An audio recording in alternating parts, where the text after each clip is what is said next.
As 12 leis do universo, a escritura invisível que governa o fim e o recomeço. Quando o céu se cala e a terra parece tremer sem motivo, poucos percebem o que está realmente acontecendo. Não é o fim, é a revelação. Não é o colapso do mundo, é o colapso da ilusão. Porque há uma ordem anterior aos nomes, anterior aos impérios, anterior aos medos que os homens repetem para si mesmos. Uma ordem silenciosa, uma escritura invisível, uma lei sobre lei, sustentando o que nasce, o que apodrece, o que se quebra e o que retorna das cinzas. E quem se aproxima dela com olhos distraídos verá apenas símbolos, mas quem escuta com a alma aberta perceberá. O universo sempre falou. Ele fala por ciclos, fala por dores, fala por encontros, fala por perdas, fala por tudo aquilo que rompe a superfície e obriga o espírito a despertar. Hoje, você atravessa as 12 leis do universo, não como um espectador, mas como alguém que foi chamado ao limiar. Porque existe um momento em que o ser humano deixa de apenas viver e passa a responder ao peso sagrado de existir. Lei 1. A unidade divina. No princípio, não havia separação. A separação é uma sombra criada pelos sentidos. Tudo pertence ao mesmo sopro. Tudo nasceu da mesma fonte. Tudo retorna ao mesmo abismo luminoso de onde veio. O gesto que você lança ao outro retorna ao tecido que o sustenta. A palavra que profere no escuro sobe como fumaça até a arquitetura invisível do real. Nada fica fora, nada permanece isolado. Você não caminha entre coisas mortas. Você caminha dentro de um corpo vivo, e esse corpo escuta. Lei 2. A vibração. Tudo vibra diante do invisível. Tudo pulsa numa frequência própria. Toda matéria é apenas a superfície de um movimento mais profundo. Até o pensamento mais oculto deixa rastro. Até a emoção mais contida move campos que os olhos não veem. Há presenças que chegam como tempestades. Há outras que chegam como sepultamentos lentos. A vibração é o idioma secreto da existência, e quem aprende a reconhecê-la já não vive no mesmo mundo de antes. Lei 3. A correspondência. Como dentro, assim fora. Como acima, assim abaixo. Como no altar íntimo, assim no território da vida. O mundo exterior é uma escritura refletida. Ele revela o que a alma acumulou em silêncio.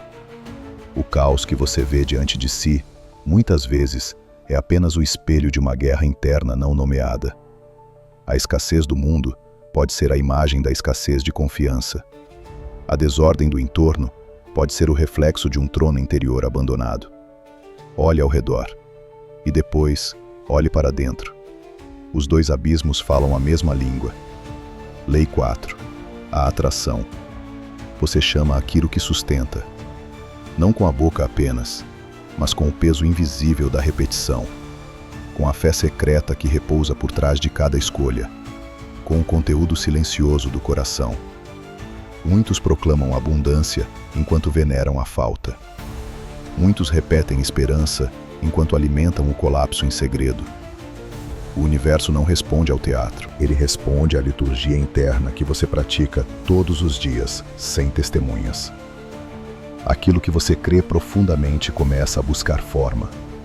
Aquilo que você teme com constância começa a se aproximar como sombra. Lei 5.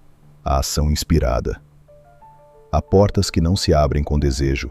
Há portas que só respondem ao passo. A inspiração verdadeira não é barulho, é um comando íntimo.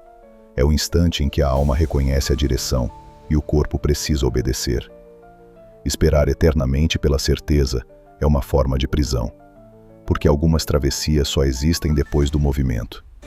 É preciso entrar, é preciso avançar, é preciso aceitar que o chamamento não foi dado para ser admirado, mas vivido. Lei 6. A causa e efeito. Nada se perde no reino do real. Tudo deixa marca. Tudo exige pagamento. Toda ação semeia uma forma de retorno. Toda omissão também constrói consequência. Você não vive apenas o presente. Você colhe ecos antigos. E, ao mesmo tempo, inscreve no futuro aquilo que hoje decide repetir. O mundo responde com precisão àquilo que você planta em pensamento, palavra e ato. A causa dorme, o efeito desperta, mas nenhum dos dois está ausente. Lei 7. A compensação. A balança invisível não esquece. Ela pesa aquilo que você oferece, pesa o valor, pesa a verdade, pesa a integridade, pesa também a escassez que você semeia quando escolhe servir apenas ao próprio vazio. O universo devolve o que recebe, ainda que a devolução chegue por caminhos que a mente não previu. Quem constrói com honestidade, recebe estrutura. Quem entrega luz, abre passagem. Quem espalha ruína, colhe desertos que não reconhece de imediato. Nada se deposita no mundo sem retorno. Lei 8. A relatividade. Tudo muda quando o olhar se amplia. O que parece monstruoso em uma sala pequena pode ser apenas um fragmento diante da imensidão. A dor ganha poder quando é tomada como totalidade. Mas quando o horizonte se abre, a ferida volta ao seu tamanho verdadeiro. Nem toda ruína é sentença, nem toda perda é fim, nem toda noite é maldição. Há abismos que existem apenas para alterar a profundidade da tua visão. Lei 9. O ponto de vista. A realidade não se revela de uma só vez.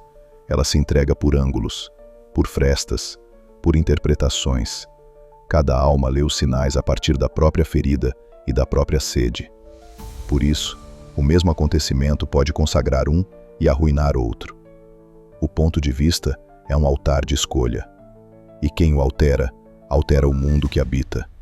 Não porque o fato tenha mudado, mas porque a chave de leitura se tornou outra. Lei 10. O ritmo. Tudo retorna, tudo pulsa, tudo avança e recua, segundo uma inteligência mais antiga que a vontade humana. Há tempos de expansão, há tempos de recolhimento, há tempos de colheita, há tempos de terra nua. O erro de muitos é lutar contra o ciclo, como se a maré devesse obedecer ao pânico. Mas o ritmo não pede permissão. Ele apenas cumpre sua função, e quem o respeita atravessa a tormenta sem perder a alma. Lei 11. A polaridade. Tudo carrega seu oposto oculto. Toda luz lança sombra. Toda sombra contém um vestígio de luz ainda não revelado. O medo e a coragem são irmãos antigos. A dor e a cura dividem a mesma fronteira. A queda e a ascensão se alimentam da mesma tensão. Negar a sombra não a destrói, apenas a torna mais densa. Mas atravessá-la com consciência transforma veneno em passagem. Lei 12. O gênero. Toda a criação nasce de dois princípios. Um recebe, o outro manifesta. Um gesta, o outro imprime forma. Um é o ventre do mistério, o outro é a lâmina da realização. Dentro de você, essas forças procuram aliança. Quando se separam, o mundo interior se fragmenta. Quando se unem, algo novo pode ser chamado ao ser. Toda obra verdadeira nasce desse casamento secreto, entre silêncio e ação, entre vazio e gesto, entre escuta e decreto. E assim se fecha o círculo, ou talvez se abra, porque toda revelação verdadeira traz esse duplo movimento. Encerra uma ignorância e inaugura uma visão. O universo não é indiferente. Ele não é mudo. Ele não é caótico. Ele é uma ordem viva, respirando através das causas, dos efeitos, dos ciclos e das sombras que você encontra no caminho. Nada em sua vida é apenas ruído. Tudo carrega mensagem, tudo aponta, tudo chama. E se você ouvir com atenção suficiente, perceberá que a realidade inteira é um altar em movimento. Um campo de prova, um campo de retorno, um campo de despertar. Talvez a pergunta mais profunda não seja o que o universo quer de você. Talvez seja esta: o que você está se tornando diante daquilo que o universo já revelou?